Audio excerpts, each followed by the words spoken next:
everybody. Welcome to another episode of the Successful Women's TV show. My name is Galit Ventura Rosen. I am a professional speaker, commercial real estate broker, and co-founder of Everyday Woman. One of my favorite things to do is interview women all over the world that are doing amazing things to support and uplift others. Today, I am excited to have with me Virginia. Welcome, Virginia. Thank you so much, Galit, for having me on your show. I'm going to share a little bit about Virginia, and then we'll jump right in with a fun topic we'll be talking about called Leading with Heart. So Virginia Knudsen, she's co-founder and CEO of BOR, and she's passionate and an energetic leader dedicated to helping executives and business owners seize opportunities and fulfill their personal potential. Using her unique skill set, she has filled roles as CEO, entrepreneur, EVP, COO, and executive coach. Virginia is one of an exclusive group of highly respected, trusted advisors who are experts in business leadership coaching. She leads local CEO mastermind groups and provides one-to-one coaching to top chief executives and business owners who are looking to more effectively manage the growth of their businesses, achieve significantly better results while working fewer hours and improving their relationships. So sounds perfect to me. Sign me up.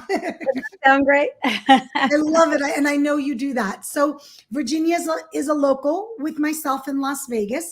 I don't always get the pleasure of meeting the people that I interview in person. We've been lucky to have coffee a few times in the last few months. So it's so much fun to get to know you even better on this interview. So take us away. I'd love to learn first, what does leading with heart mean? So leading with heart means leading with increased emotional intelligence, understanding and being able to apply empathy, knowing that if you do the right thing, if you treat your people right, if you understand yourself and others, the money's going to come.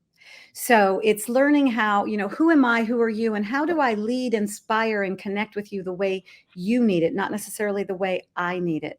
And it also means the whole leader, mentally, physically, spiritually, taking care of yourself first so that you can give back and take care of others. So that's leading with heart, as opposed to making the money your first priority.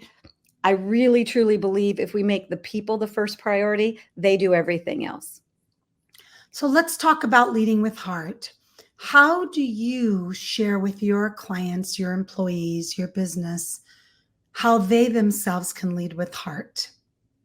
So the first thing, as I said before, is understanding themselves, what limited beliefs they have, what subconscious biases that they don't even realize they have that get in their way of success. What we've learned, and emotional intelligence is still fairly new. It's the last 30, 40 years. And so we're still learning about it. But we know that people with higher emotional intelligence tend to be more successful, not just in business, but in overall life. Their relationships, their happiness scores are much higher when they have a higher emotional intelligence. And the great thing about that is EQ can be learned and practiced as opposed to IQ, which it kind of is what it is, and you may be able to move it a few points. We know emotional intelligence can be increased if we're committed to working on it. And that boils down to understanding yourself and others. So let's jump into that a little bit for those that are not as familiar with emotional intelligence and IQ. Let's talk about that a little bit. Most people hear the words IQ all the time. That's something that's very common. Emotional intelligence is way more out there and more familiar. But let's talk about, how do people know if they're higher up, as you mentioned, on the emotional intelligence? Well, there's a lot of different, surveys and tests and things that you can take, but you really know it. Take a look at your relationships. Okay. How are the relationships in your life? How do you lead? How do you feel about yourself? Are you good with who you are? And do you understand why you behave the way you behave? Do you respond versus react? Or do you tend to react first, respond second? And look at your outcomes. I always know how I'm doing by looking around me at my results. Okay. So if you're not happy in your relationships, you might want to take a little deeper look on how you're showing up. Wonderful, wonderful. So obviously some of the hardest things for us to do as humans is to look at our own stuff, right? Mhm. Our own crap, we'll call it.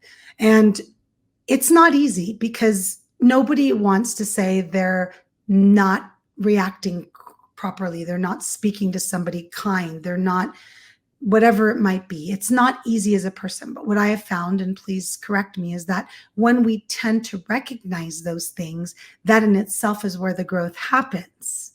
What do you think, Virginia? Absolutely. Our biggest breakdowns are our biggest breakthroughs, right? So an example of what I'm kind of speaking to is we all have that person, or someone that we work with, or even someone in our own families that we just don't get. They don't think like us. They don't behave like us. We just don't understand them. Yeah. And that's one of the biggest parts of emotional intelligence. It takes all types of people to make the world go round. And the best companies are run by all types of people. We don't want to go to an ice cream shop that only sells vanilla ice cream, right? It's the different flavors, the different skills that we all bring to the table. So the biggest part of emotional intelligence is understanding who's in front of you, and being able to adapt your style to be able to communicate with them effectively. So I work with CEOs and executives, run mastermind groups and leadership programs, and the best leaders understand that and can do that. And that doesn't always come naturally. We have to see, understanding our own strengths. In the past, it used to be, and I'm sure you've heard of this, that you look at your strengths and your weaknesses and you try to improve on your weaknesses. That's not necessarily the best way to go about it these days. What we've learned is understand your strengths and then surround yourself with people who can support you in your weaknesses. So Right. leaders do that, but you first have to understand who you are and who others are first before you can do that. So those are the kind of conversations that we have, is let's maximize your strengths and then bring in people with the skills that you don't have, as opposed to keep trying to improve on something that's just not your skill. And that's where emotional intelligence comes in. So for me, as a business owner, a banker, having a master's degree in emotional and leadership and coaching, I could probably teach you everything you need to know about business. But where we differ, and what we do to some of our competitors, is we start with EQ first. Because once you understand you and others, then we can move into the business. But if you don't know what limited beliefs you've put on, and people don't even realize they have them, limited beliefs as to what you've put on how successful you can be, your self-worth, how much money you can make. We all have these individual, these subconscious beliefs about these things. Until we break through them, we're going to keep doing the same things over and over again until we can figure out what's really stopping us from having the life, business, relationships that we want. So that's where leading with heart comes in. Once we understand those things, we can now lead people the way they need to be led, not the way we would want to be. The one size fits all leadership style doesn't work anymore, especially with the new younger generations that are coming on board. So let's talk about that connection. Mm-hmm. We talked a lot about emotional intelligence, and then we started tapping a little bit at the beginning and now about leading with heart and the way that they're connected. So someone might say to you, Virginia, you're crazy. Why? I run a Fortune 500 company and you're talking to me about leading with heart. I got to get to the nitty gritty. I've got to make sure stuff's done. What would you say to somebody that says something like that to you, and the benefits of leading with heart? Right off the bat, I would say there's a limited belief that you have to have one or the other.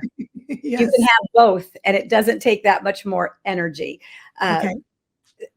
Again, I believe, and it's my belief, not necessarily fact, but I have lots of data and examples to back it up, that you can have both. Once you start working on your own personal emotional intelligence, it translates to others. So leading with heart is just about empathy and caring, and that can be learned. And it does, in my belief, translate down into the bottom line.